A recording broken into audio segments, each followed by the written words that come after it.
when the answers keep slipping through their fingertips. Now they're so desperate they've turned their safe house into a torture chamber, hoping fear would produce what competence couldn't. Can you hear me? Ring it once for yes, two for no. Are they hurting you? Do you want to be saved? Camera away, put the camera away. Cops is here, cops is here, cops is here! This is what happens when the people sworn to protect the city become rotten to their core. They've devolved for so long, the true meaning of their positions have become a distant memory. Each one of them waiting for someone else to solve the problems they created. Every room is filled with people looking across the table for answers, only to find another set of eyes doing the exact same thing. Like a hall of mirrors, they can't help but get lost over and over again. They spent so long surrounding themselves with allies that they forgot to test if those allies were loyal. Alright, let's talk about more recently. How do you size up Lang as a person now? That's kind of hard to, sum it. I wouldn't say he's a gang leader. I think he's just kind of leading a group of civilians that, obviously some of them have criminal records, but not everybody. But you asked me earlier, what is New Babylon? New Babylon to me is a place that a lot of people have sought refuge because Los Santos, the city, has turned into a cesspool of degenerate gangbangers that can't think beyond the next bank truck. And the equal can be said of many facets of law enforcement as well, whom are criminal by nature themselves.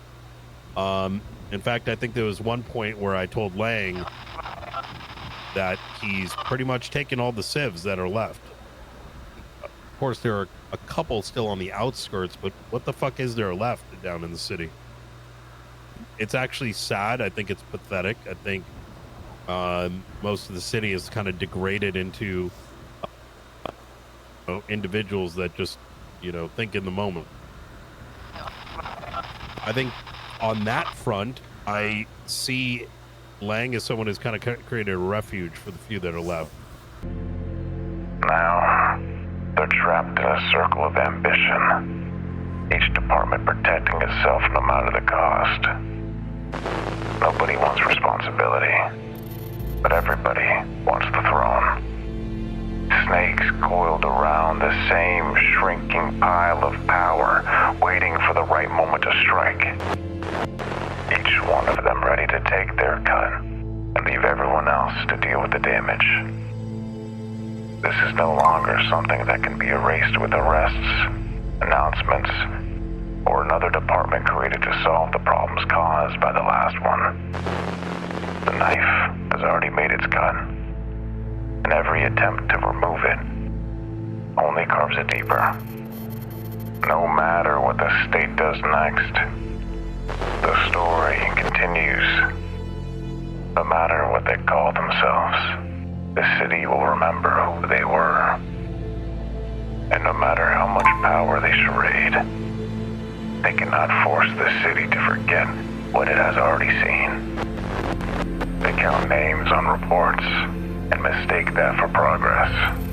They count bodies and cells and mistake that for control. But somewhere beneath all the speeches and forced confidence is a realization none of them want to say out loud. They're not stopping the resistance. They're only finding out how much larger it's already become. And they will never know peace again. Keep this signal alive.